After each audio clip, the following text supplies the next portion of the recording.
Dumelang Babuhi. Hello everybody. Welcome to today's episode of Young Keftan and Black with your homeboy Lebo Siekani, aka DJ Lebs the Status. Now today it gives me great honor to be sitting next to a media mogul, a woman who's been involved in TV presenting, production, and directing. She has rubbed shoulders with some of the A-listers locally and internationally, and has recently opened her school where she's teaching people how to act, present, and model. Ladies and gentlemen, the beautiful, the gorgeous boss lady, Nonhle Thema. No, wow, thank you. That's such a beautiful introduction. Thank you. Yeah, thank you for that. Thank you for having me on your platform. I appreciate this. Firstly, let me thank you for your time.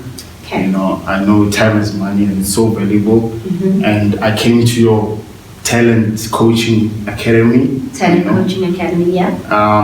Because I wanted to talk to you about the importance of mentorship, you know. Mm-hmm. But I'm not gonna ask you to tell me about yourself. I mean, everybody knows you. Right. Right. But I'm gonna go into mentorship, Nonhle, and let's discuss the new phase of Nonhle. The new yes. I'm in a different element altogether now, so it's a very refreshing place. It's new, it's exciting, and I think people would like to engage with this Nonhle now. And that's what I'm doing now. Yeah. So let's talk about mentorship, Nonhle. Like, how important is mentorship into any industry? More so like with the performance arts. You know, how important is having someone to help you and mentor you through your career in acting, presenting, modeling? Yeah, no, mentorship is very important. I mean, it's important when you are deciding on what path you want to take in life, first of all, and then whatever it is that you decide on, you need to find experts that are already existing in that field that you want to get into. It's like I always say, if you want to be a lawyer, you gotta, if you're really serious about it, you obviously gotta study it, number one, because you gotta get the skills, the knowledge, but also to go further, you gotta hang around with lawyers. So if your friends around you are people that are not in that space, it's not gonna help. So mentorship is just important for people to come closer to the person that maybe they kind of admire, they look up to, or they would wish to follow the path they followed, or wish to learn from them. So mentorship is very important. And when I started in the industry many years ago, when I was in my 20s, I started just doing pageants. And I remember, because I wanted to get into the entertainment industry, that was always my focus. And back then there was no social media. So I just hung around other girls in the pageant space. And through that, I met an agent, and through that, I was casted for things. I was called. Next thing, my dream came true, you know. So I started the school so that I can also just give open a door and give like young people out there who want to know things that I know to come through and then share with them. But mentorship is important. Yeah, it's very key, because I find it, you know, it's so difficult, you know, to get help anyway, you know. More so with, I mean, I do DJing as well. I'm a DJ actually. Wow. Do you have a mentor for that? So coming to that, you know, when I had to go to a school to learn how to DJ, you know. Okay. I went to retro music because I just couldn't find, you know, people to help, you know. No one people wanted are so to give scared. you their time. Yeah, you know, and even like just approach, some people are not even approachable. Yeah. You know, so I found it so difficult, but I found a teacher who taught me how to do it, and maybe it was meant to be that way. But I think most of, you know, the well-known people, most successful people can do more with regards to that, don't you think? In terms of giving back. Mentoring back. Definitely, everyone can in every walk of life, the different walks of life. Being a mentor, I mean, I'm a life coach as well. My students, they get advice as to how to go forward, what they must do. Some don't know what they want to do with their lives, but I enjoy that stuff. I've been always like a mentor. I mean, I was doing that when I was on Vuzu. I used to mentor. I had a mentorship program where young girls would come and watch me presenting on Vuzu back in the days, and they would learn how it's like to be on television live. And then they would walk out of there going, wow, is that the amount of work that goes into it? So I've always liked that. So with you saying, should everyone else open themselves up for it, you have to be passionate about something, number one. There is no law that you should do it. But it would be nice if more people could open up their arms and share their wisdom. Because then the world would be a better place, of course. Yeah, for sure. And how big of a role does like self-confidence and belief, play, as an upcoming something, or maybe as a grown-up? Let's say I decide now that, hey, maybe I want to act. Yeah, and you can. You did a class today. Oh yeah, she took me through a class, very nice class. So like how important is self-confidence? So how do you work on your own confidence? Because even now you still oozing the same confidence that I saw in you like almost 20 years ago. Really? Yeah. Oh wow, thanks. Thank you. No, let me be honest. As you get older, I had a lot of confidence young. I mean, I was eager for life, and I was on the fast lane. I always say that I was on the fast lane. I mean, every single thing that I wanted to do when I was young, I did it. Every dream I had, it happened. I was working, and fast lane, fast life, confidence. I was brave. Sometimes I look back and I'm like, shoo, I was brave. I mean, I used to travel all over the world without a companion, without a person, a body, or nothing. I would be put in a plane and I would meet people in Nigeria. I would travel the world by myself and get there, and then I would meet people who would take care of me. I was very trusting and I was so courageous. But as you get older and then you go through life, and life has speed bumps along the way, it's got all types of different valleys that you go through. There comes a point where you lose the confidence. So there was a time when I lost my confidence. It starts to fade. Just like anything in life, it starts to wear off. And that's when I needed to get it. That's when I needed to be in touch spiritually and realign with my creator, if I can put it like that. And that's how magically I started receiving my confidence back. It started coming back to me, because there was a time I wasn't confident enough to want to be on TV, to stand in front of the camera, to be seen by people, because I was also not looking good. I gained a bit of weight. After baby, these things happen. You change. So confidence is something that you constantly got to work at. Yes, you can be born with it and it's there, but when you feel like it's diddle-daddling, you gotta find your way to get it right. So that's what we also do at the school. We help you with that journey of self-discovery, because confidence is just you from the inside. So if you're not right internally with yourself, your state of mind, your confidence definitely diminishes. That's why when I wasn't confident, I wasn't okay. That's why I took a break to restructure and rebuild myself from the inside out. Wow, that's so powerful. Watch for my book one day when I drop it. It's going to have lots of awesome pearls of wisdom. I think you owe us a book. I really do. I think you do like have so many like words to share. I mean, I had a conversation with you before we went on camera, and you said so much, and I took away so much from you. Wow, thank you. But yeah, that's what I believe my life is about. I used to ask God when I was in a dark place, and I'd say to God, like, dude, why would you choose me to put me through all the good, all the bad, and why? Why me? And why so young? Because I experienced like a lot of things at a very early age. And now I realize I'm still very young, and I've overcome a lot. Now I'm the one helping others to deal with things that they are encountering. Yes. Hence why I had that conversation with you, because I feel like the reason God did put me in that situation was so that He can use me to rebuild His children. And He needs me still young. Because what's the point of God using me only when I'm 60? Yeah. The reason I had to go through things was at a young age so that I could be fresh enough to work Yes. for Him.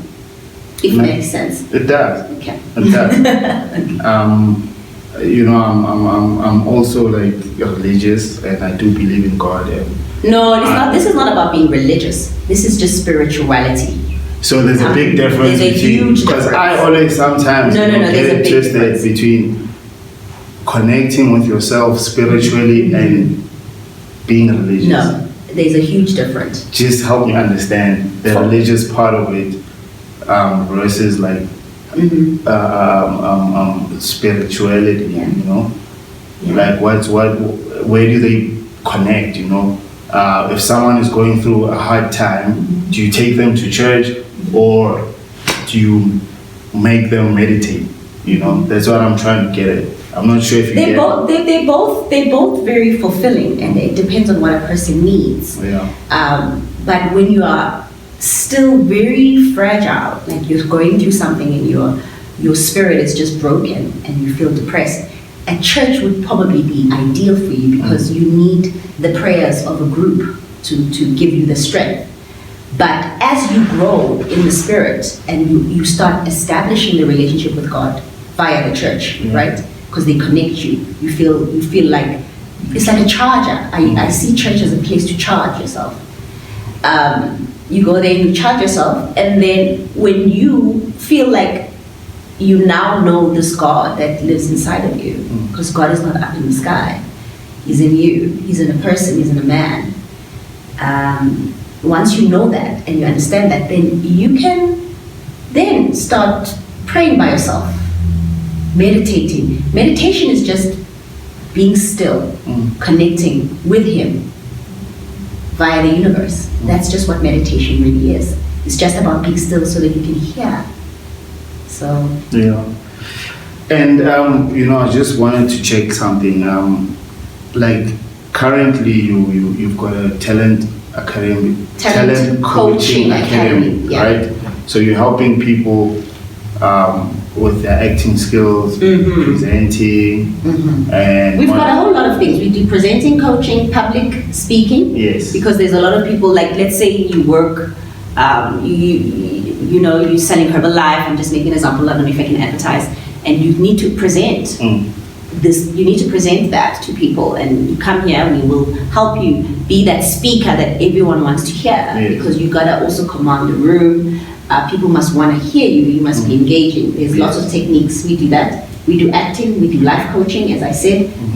Life coaching could be anything from trying to figure out your journey, where you want to go, what you want to do with yourself. Yes. You know, maybe you're just a young person who's confused. We life coaching. Personal branding coaching, branding yourself, and social media. Those are the two that work together. How to brand yourself, especially via social media. Yes. How the do's and don'ts. I've experienced social media when Twitter first started. I mean, I was one of the first people to engage in that platform. How not to let strangers' opinions derail you. I teach things that I've experienced. So I wrote my entire school's syllabus. Every single thing that is taught in every course is something that I know is pivotal and extremely vital for that individual to walk away knowing from my school, from our school actually. Yes. And would you say like the inception of social media, if I can say, has helped make more people believe in their art, or would you say that you know, social media has in a way disrupted how things would be in the media industry normally? I mean, it's definitely brought about major change, and it's made things a bit more accessible, and it's made everyone easily be put out there. Anyone can be famous now, you know. It's definitely added. It's an incredible fruit salad, Yes. you know, if I can say that. So you just gotta use it the right way for yourself to leverage off this fruit salad that it is, you know, or you could overeat it and, you know, and then there's bad effects. So you can either use it badly or use it good. So it has disrupted, it has changed the game. I mean, magazines have shut down because there's no more need to read about Nonhle in a magazine when I post personally and I talk directly to my fan, to my consumer. I sell myself completely to them. Talent Coaching Academy has its own page. People go there and they can see exactly what we offer. So therefore, there's no need for an advertiser to be, there's no middleman. Social media has removed the middleman. So it's a very important tool. You just got to use it the right way so that it can benefit you and that you do not dwell on the wrong things. Because also social media can take a lot of your time as a person and you are looking at other people's lives and then your life is not moving.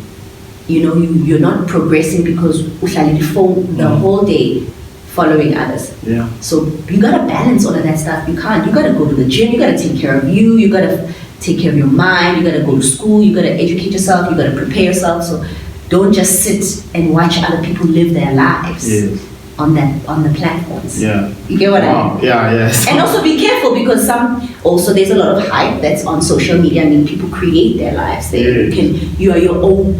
I believe that everyone's life is like a movie. You know, we are our own directors, we've casted ourselves, we are our own cast.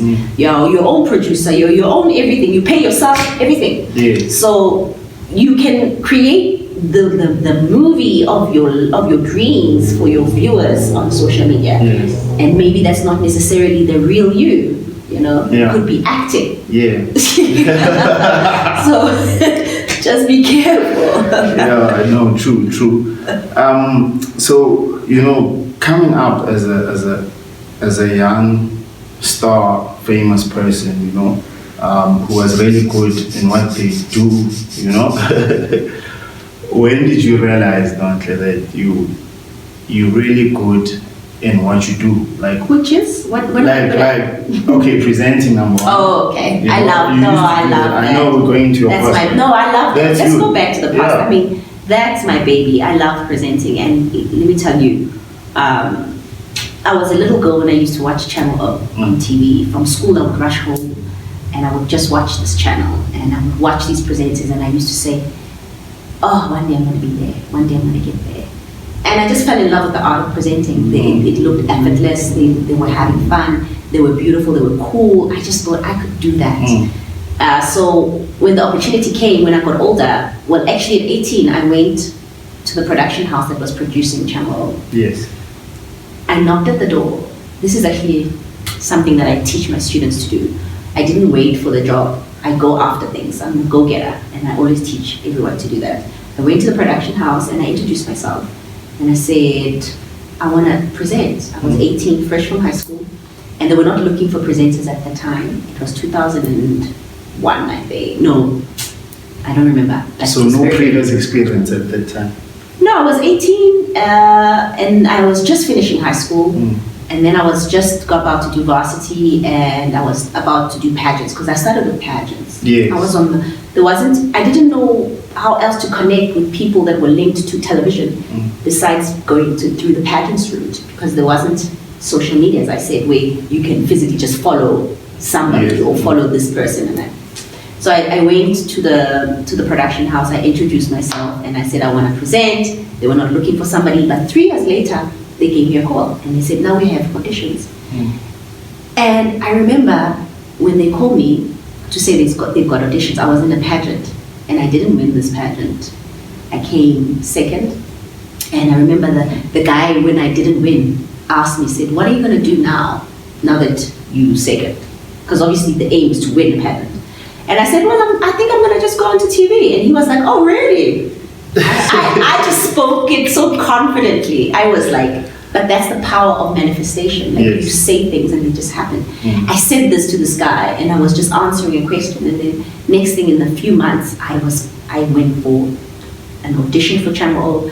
After 4 callbacks, which was grueling process and the most exhilarating feeling and the best moments of my life, I always take them back to that. And then I got the job, and then my life changed, and then I started doing what I love. It's just started with me loving it. You just gotta love what you do. I try to love everything that I do. If I don't find that I love it, I'm not scared to take a break or to walk away. Yes. And that's what happened with me. I fell out of love with the industry at some point, and that's when I took a break.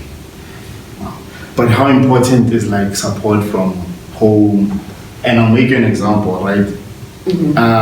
I used to be a soccer player when I was young, right? How old are you now?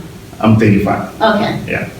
So I was really good at soccer, right? But I went to trials, and I realized there that people are coming with their parents there. Okay. And somehow that carried so much weight for those kids where their dads and their moms shouting their names on the bench, versus you going in there alone. You're nervous, you're there for trials, you don't know what's happening, but you get where I'm trying to go with this. So how important is like having that support, from home or your family at a young age when you discover that actually I can actually, or this is what I want to do? I remember when I told my dad, because my dad was like very academic about me and was like, you're gonna do IT after high school and computers, and I did a year of that, and I just thought, oh man, I can't be staring at a screen all day. But now we do. The irony is that that's what we do now. All of us, we stare at a screen the whole day for a living. So I remember I said I wanted to get into presenting, and he was like, nah, there's no money in that. That's not a serious job. And I remember I was grateful that he said that, because I said, I'm going to show him. I said, I'll show him. And he gave me motivation. And but my mom was always understanding, because she was in the industry hardcore. But I pushed myself. My parents didn't do anything. I was the one running and sleeping at venues for pageants, because I was just like, I can't miss this opportunity to meet the judges that are there, because they could open a door. And so support is always vital. But you're your number one supporter. Always remember that. Nobody, even your parents, don't owe you anything. I learned this along the way.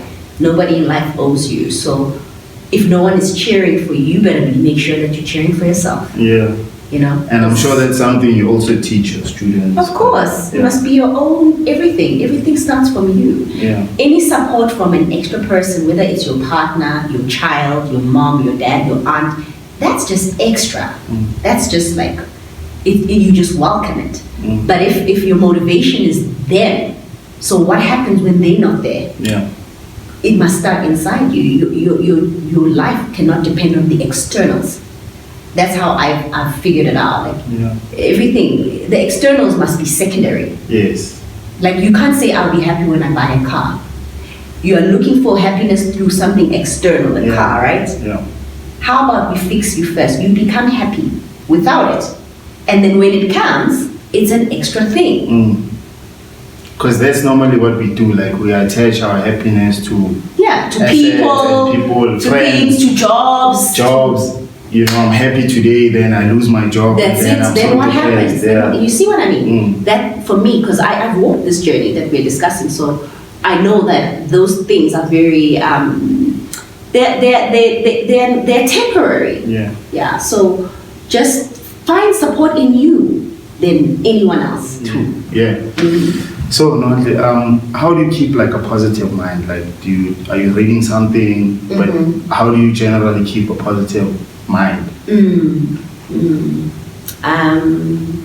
Thank you for that question, because mental health is something that as abantu abamnyama we don't really engage in that conversation. Taking care of your mind, your mental space. We take care of ourselves, like physically, we gym, I do that. But also like, what are you feeding your brain, your mind, your soul, the things that you cannot see, So I work out to take care of my body on the exterior, also because of what it also does for me internally, exercising. and it is the fountain of youth. Exercising, number one, it's good for everyone. It's the best stress reliever. I release a lot of anxiety through, if I feel it. But I also listen to a lot of audiobooks because I might not be able to read a full book physically because of time, and I want to get the information from the book as quick as possible because I work with people and I've got books for days. So I love audiobooks. I recommend audiobooks to everyone. What's your favorite one, Kat?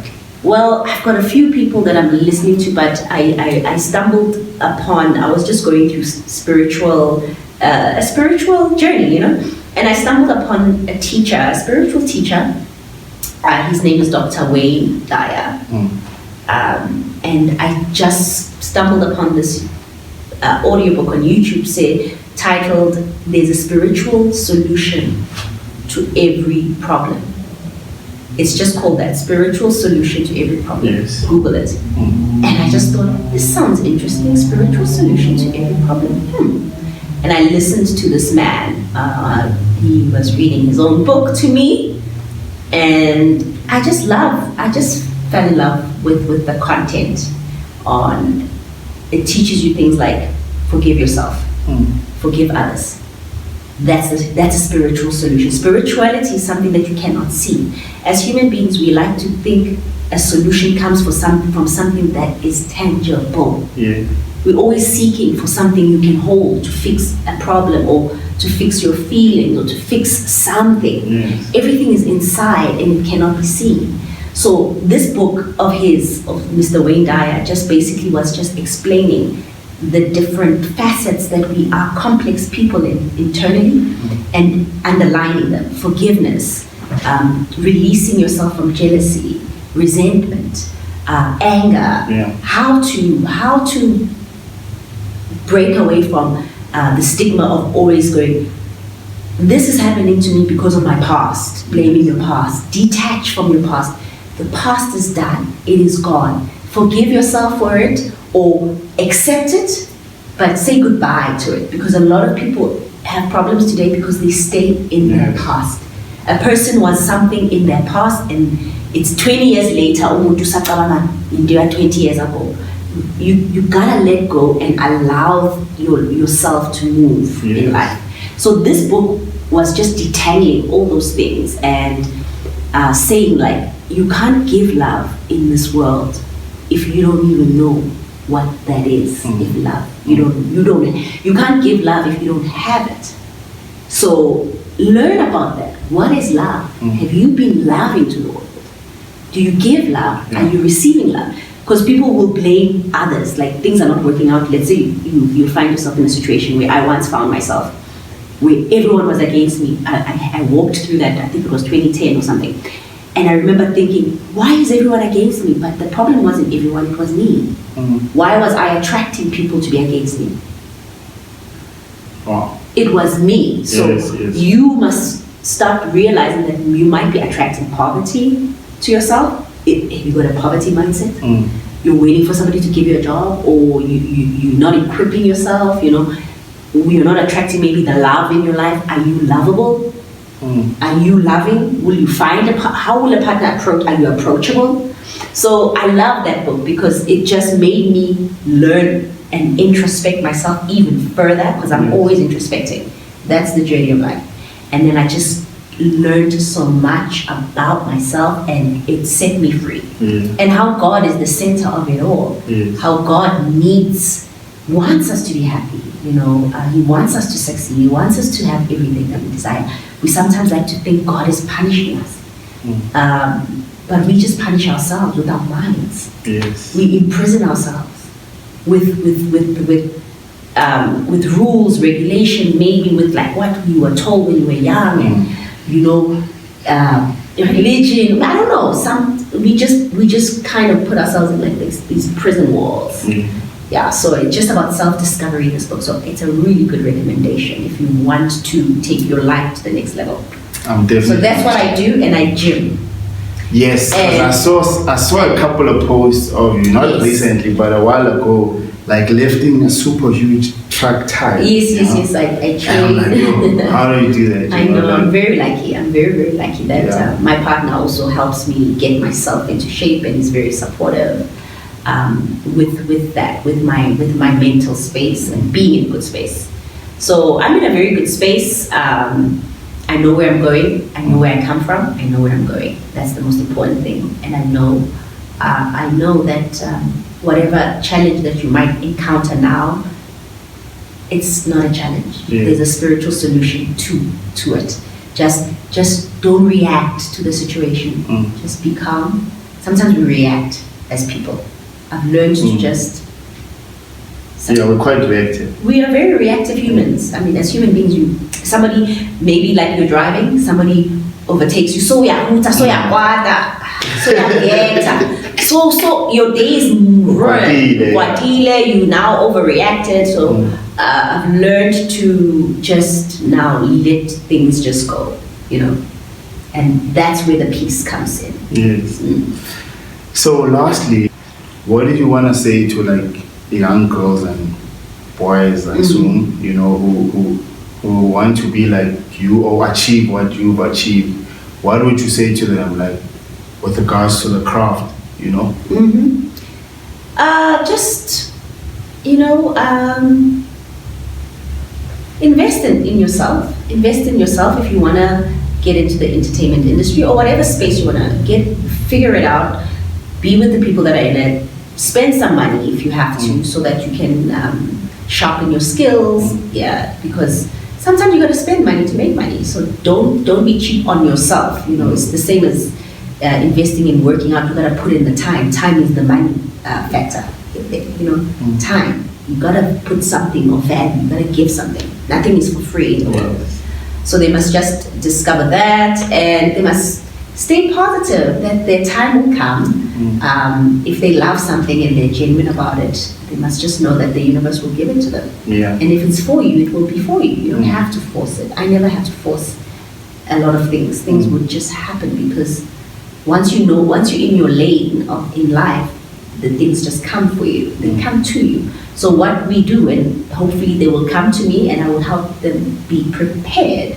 Yes. Prepare you for your receiving. Yes. Yeah. Does it make sense? It does make sense. A lot of sense. Thank you for having me. So lastly, just give us your details with regards to the school. Do you have any form of selection criteria as to who can come into your school? We are open from 5 years old. Yeah. They can read more or less. Yeah, we help them because we've got scripts. They got to read. So, yes. From 5 years of age to even 40, 45. Men, women, boys, girls, we are open to everybody. We just, obviously, we group our classes according to ages, whatever age groups that the students are. And we also do individual classes. So you could be a 50-year-old and you want to venture into whatever. We'll give you one-on-one classes. And we are on Instagram and Facebook and at Talent Coaching Academy on Instagram and on Facebook at Talent Coaching Academy. And we're also on Twitter as TCA South Africa. TCA. TCA SA. TCA. So wow. People must just holler at us and we are ready to serve. Yes. Because that's the bottom line I figured out with life journey. We are all here we're here placing the next step for the next person. It's called serving. Yeah. And we think it's about us, but there's a bigger picture. Yeah. It's always about the next person. Even when you're on TV, you think it's about you being a star. No, it's about making whoever that's watching to enjoy. It's about the viewer. You get it? Yeah. Thank you very much for your time and allowing us to come into your school. Yes, thank you. I learned so much today, and I will encourage anybody out there who wants to be a presenter, model, right? Model, public speaker, if they want to know how to handle social media etiquettes. We teach how to navigate Instagram, how to start your own online brand the right way. Thank you very much for your time, and I really appreciate it, personally, and for everybody who's going to be watching this. God bless. Thank you very much. Cheers. You stay there. It's like being on a set and then you get distracted by extras. Yeah. You can't. The director's looking at you. You can't be like, oh, they're extras. Yeah, They're going to be like, you're using that as an excuse. Yeah. So how are you going to better yourself to stay yourself focused so that nothing external affects your progress?